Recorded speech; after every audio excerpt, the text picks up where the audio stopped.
Τα αυτάκια σας τεντώστε, τα χεράκια σας ταυρώστε και καθίστε να σας πω παραμύθι ξακουστό. Ένας παρεξηγημένος κροκόδιλος. Ένας κροκόδιλος μικρός, πράσινος και χαροπός, ζούσε μαζί με τη μαμά μέσα στου βάλτου τα νερά. Όταν μεγάλωσε αρκετά και αφού το σκέφτηκε καλά, πήγε στο σχολείο να γραφτεί, μαθητής για να γεννεί. Αγόρασε λοιπόν μια τσάντα και έβαλε σε αυτήν τα πάντα. Σφίστρες, ξύστρες και τετράδια. Δεν ήθελε να είναι άδεια. Και ένα φθινοπορεινό πρωί, στου σχολείου βρέθηκε την αυλή. Ήθελε αμέσως να ξεκινήσει, το μάθημα να αρχίσει. Είχε πολλές προσδοκίες, όνειρα και φιλοδοξίες. Πολλούς φίλους να γνωρίσει και με γνώσεις να γεμίσει. Μα στην τάξη καθόταν πάντα μόνος και στην αυλή του ερχόταν πόνος. Γνώσεις πήρε αρκετές, μα όχι φίλους και αγκαλιές. Όσα ζωάκια ήταν εκεί, τρόμαζαν πάρα πολύ από το μεγάλο του το στόμα και από τα άγριά του δόντια. «Πάμε να φύγουμε από εδώ, θα μας φάει στο λεπτό», ψιθύριζαν στα κρυφά και απομακρύνονταν γοργά. Η μόνη που έμενε εκεί ήταν η Χελώνα η Κική. Πήγε να την πλησιάσει, το μυστήριο να εξιχνιάσει. «Μα πες μου, τι έχει συμβεί κι όλοι φεύγουν στη στιγμή?» «Φοβούνται τη δακουματιά απ' τα δόντια σου τα σουβλερά». Ξέσπασε τότε σε χαχανιτά, σπαρταριστά και δυνατά. Είχε καταλάβει πλέον γιατί τον αποφεύγαν όλοι στην αυλή. Την επόμενη μέρα μπήκε στην τάξη με άλλο αέρα. «Κυρία, μπορώ να τραγουδήσω ένα σκοπό κροκοδιλίσιο?»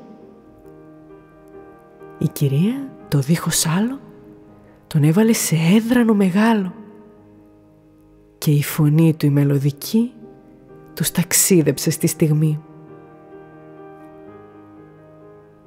«Τραγουδάς πολύ γλυκά, μου θύμισες τα γάργαρα νερά», του είπε το μικρό το ελαφάκι και εκείνος χαμογέλασε λιγάκι. «Βλέπεις, το στόμα μου είναι μεγάλο και με βοηθά το δίχως άλλο».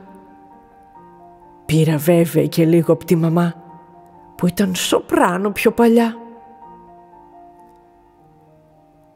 Την Τετάρτη το πρωί είχε διάθεση τρελή.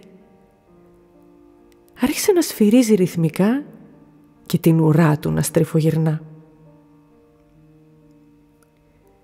Και όλοι οι συμμαθητές άρχισαν να κουνάνε τις ουρές. Μα να σφυρίξουν δεν μπορούσαν. Να τους μάθει τον παρακαλούσαν. Όλους τους έφερε κοντά και μοιράστηκε τα μυστικά.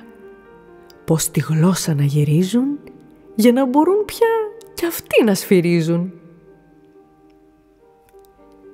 Στο μάθημα της υποκριτικής, στον καθρέφτη στάθηκε ευθύς κι όλο έκανε γκριμάτσες και πολύ αστείες φάτσες. Όσοι στεκόταν παρακεί, γελούσαν με το κάθε τι.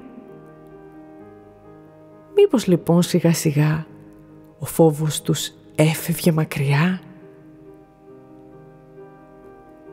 Μετά λοιπόν από καιρό, ένα ωραίο πρωινό, μπαίνουν όλοι μες στην τάξη με μια τούρτα που είχαν φτιάξει. Και άρχισαν να τραγουδούν, χρόνια πολλά για να του πουν, καθώς το κροκοδιλάκι το μικρό γινόταν 4 πια χρονών. Μπαλόνια, τούρτα και γλυκά και πολλά ζαχαρωτά την τάξη πλημμυρίσαν και με γέλια τη γεμίσαν. «Φίλε, χρόνια σου πολλά», του είπε η ζεύρα η νανά. «Τελικά δεν είσαι κακός, ούτε άγριος, ούτε τρομακτικός. Στην αρχή είχαμε τρομάξει, το στόμα σου μας είχε ξαφνιάσει», είπε καθώς του έδινε να πιει λεμονάδα σπιτική. «Μα σαν κροκόδιλος εγώ έχω αυτό το χαρακτηριστικό. Έτσι είμαι φτιαγμένος, με μεγάλο στόμα γεννημένος. Στην αρχή ξέρω, φοβηθήκατε, γι' αυτό και κοντά μου δεν ήρθατε. Όμως ένα στόμα τρομακτικό δεν σημαίνει ότι είναι και επιθετικό. Με το στόμα κάνουμε πολλά και διασκεδαστικά. Τρώμε, πίνουμε και γελάμε και τραγούδια τραγουδάμε. Και γλυκά φιλάμε αυτούς που αγαπάμε», είπε και της έδωσε ένα φιλί ευχαριστώ για να της πει. Από τότε αυτή η παρέα περνούσε πάντοτε ωραία, πάντα με γέλια και χαρές και πολύ όμορφες στιγμές. Είμαι η Ελένη Αλεζίδου από το Μυθοχωριό. Όλα τα παραμύθια μας μπορείτε να τα βρείτε σε πλήρη μορφή μαζί με άλλες πληροφορίες και συμβουλές στο mythochorio.gr. Ακολουθήστε μας στα social media και ακούστε το podcast του Μυθοχωριού στην αγαπημένη σας εφαρμογή.